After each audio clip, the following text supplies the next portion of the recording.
USCHO.com.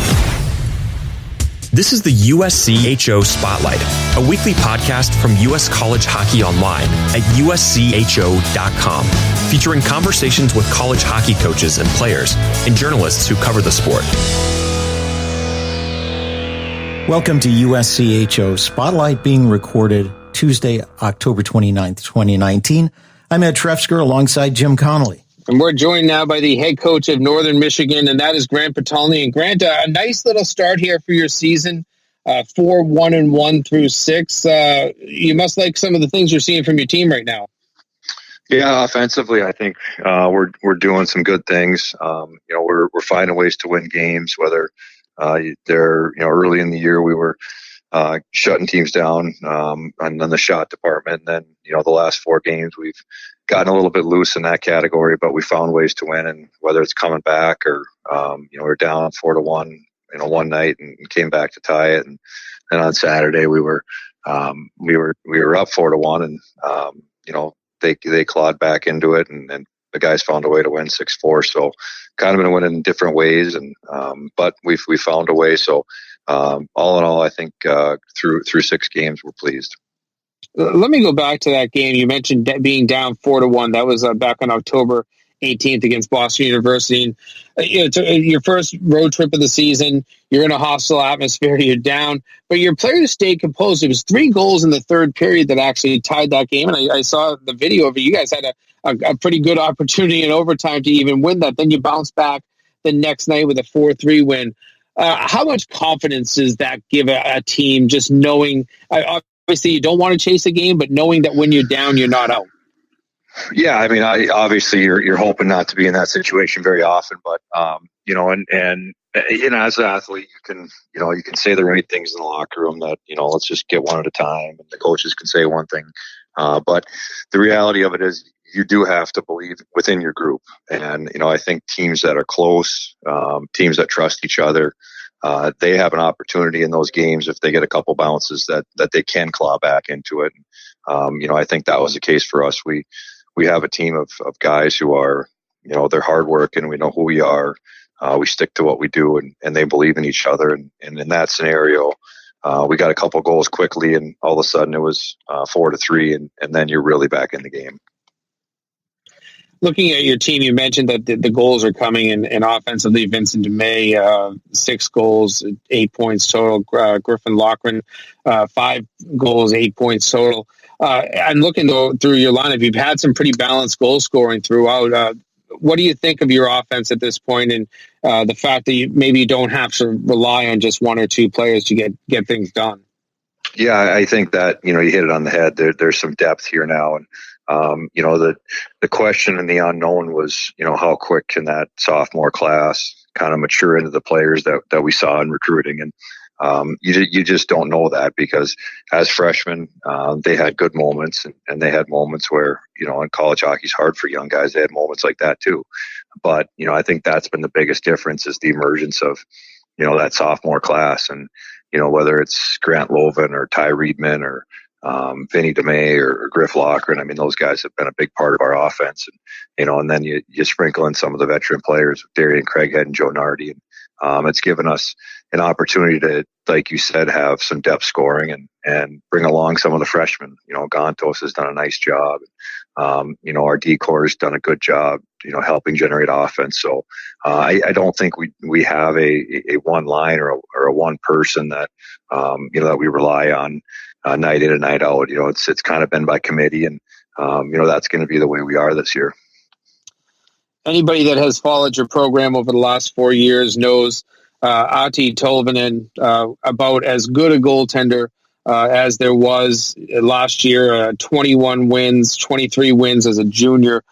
He's graduated, and you did not have much in terms of experience, but John Hawthorne, Nolan Kent, they've stepped in. What are you seeing from these goaltenders? What do you like about them right now? Well, that was the unknown also. It's the most important position with the least experience coming in. And there was nothing in their history that said they couldn't do it. Both of them were very good players in junior hockey. But until you prove it at the college level, you don't know. And, they're different goaltenders. they approach the game a little bit differently, but both of them have made some crucial saves at crucial times. And I think you don't go any farther than Nolan. Last weekend on Saturday night, we've been kind of splitting them. He gave up 4 goals, but he played so well. He was the goaltender of the week, and I think they've kind of been the driving force on the mantra of we've got to score one more than they do, and it doesn't matter what the score is at the end of the game, whether it's 6-4 or whether it's 2-0, and I think both of them have played very well, and we've continued to rotate them, and at this point I think we're gonna continue down that path because neither one of them has done anything to remove themselves from the rotation. We're speaking with Northern Michigan head coach Grant Potulny. You've been in Marquette now. This is your 3rd season. What is it like being in Marquette and at Northern Michigan? What's the atmosphere like around the hockey program in the university? It's a really fun community. It's a hockey town. I think the thing that I share with some people that haven't spent a lot of time here is, at some universities, you're kind of the university's team, and within the community, there's other things that maybe drive the entertainment factor or drive the attention span of the community. But in Marquette, yes, for sure, number one, we're Northern Michigan's team, but we're also Marquette's team, and there's such a good bond and relationship, not only through the student body, but through the community that, it's almost a family type atmosphere. And, the guys go out for breakfast on a Sunday and, they'll see a bunch of people from the community that have been at the games, and they're not just fans. They've almost become friends of the players. And it's a really fun place to be. Is it a little bit like growing up in Grand Forks? Really similar. It's really similar. There's not per se in the UP, there's not a professional team that, everybody follows. There's Packers fans, there's Lions fans, there's a few of us Vikings fans. So we're a little bit disjointed in the professional ranks, but, in college hockey, it's like being in Grand Forks, where, you're the Division I team and, you're the community's team. And, there's a responsibility on the players to conduct your business the right way. But 2, more importantly, it is a relationship that you share with the community in wins and losses and ties. They're right there with us. More with Grant Potulny in a moment. This is the USCHO Spotlight, a weekly podcast from US College Hockey Online.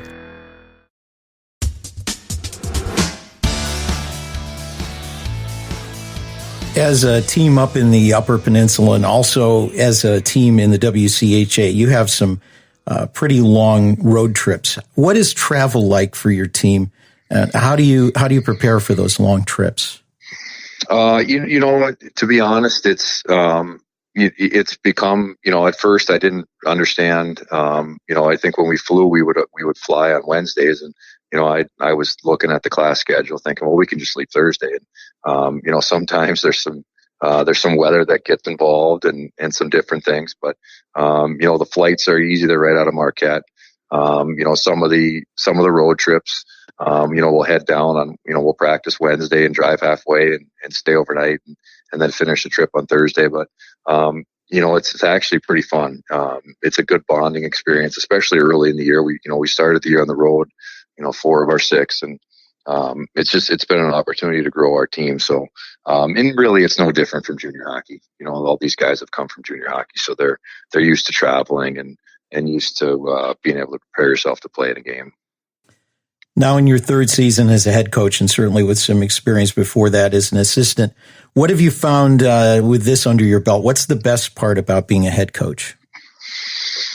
I think just that you get to be part of all aspects of these players' lives, whether it's academically, socially, athletically.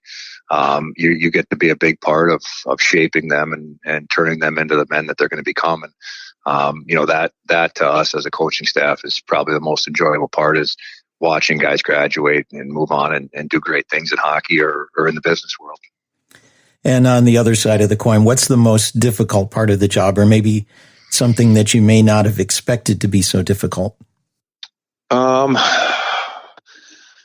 think there's obviously more responsibility, and The thing I probably miss the most about being an assistant coach is, you kind of get to be the guy for your group of players, whether it's your forwards or your defensemen, and you get to form that close, tight, personal bond, whether it's through video or whether it's just through doing extra skill work on the rink. And, there's obviously a different relationship as a head coach than there is as an assistant.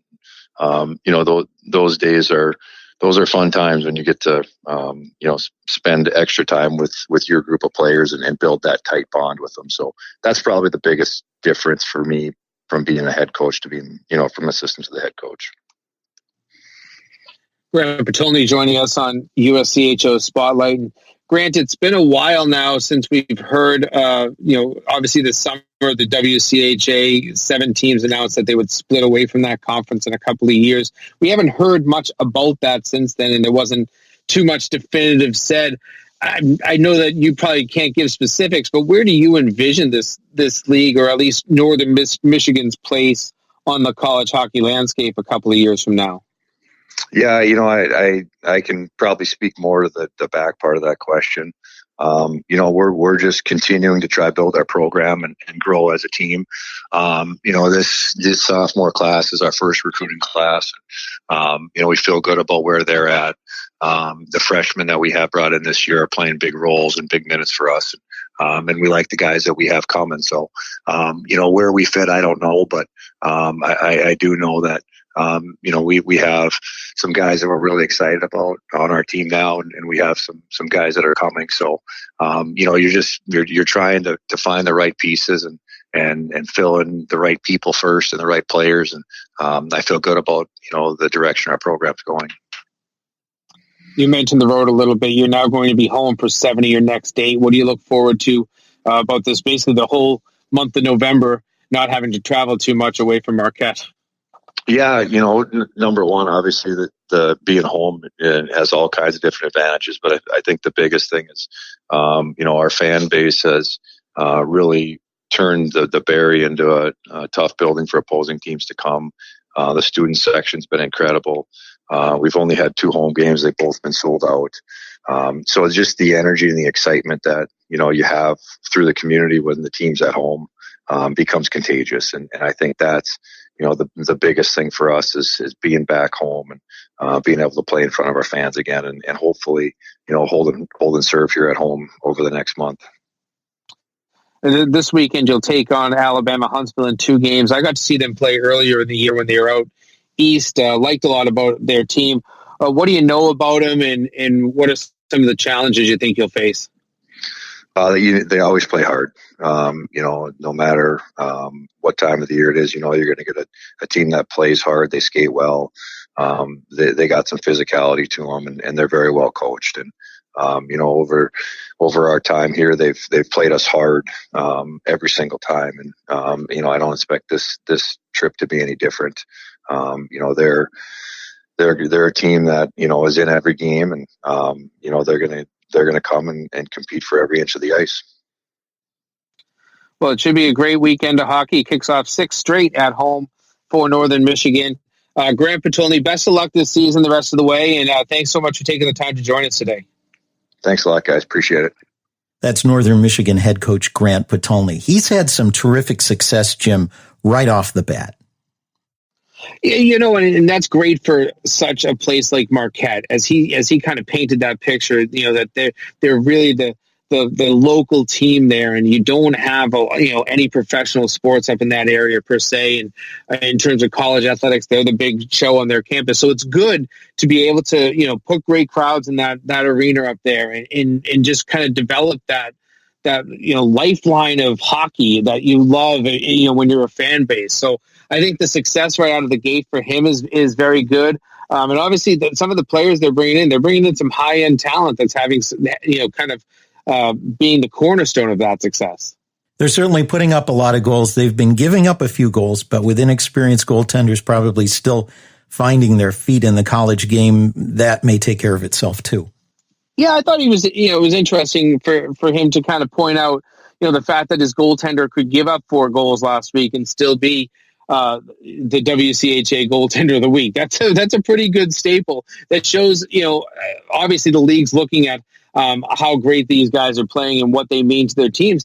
You might be give up 4, but if you can find an offense that scores 5, you're in the right place. And these goaltenders, I'm sure, as they get settled in, and you look at what Tolvanen did there for so many years, they've got good coaching. They're going to become better players. And this is a team, maybe not a lot of people had them on their radar at the beginning of the season, but they've moved up into the national polls. They are going to be a team to watch throughout this season. Everybody talks about Minnesota State and Bowling Green in the WCHA. It's hard to call a team like this a dark horse, but Northern Michigan is certainly in that mix. It may be so. I mean, this league is getting more wide open. I know Minnesota State is kind of always the favorite, but this league is so wide open.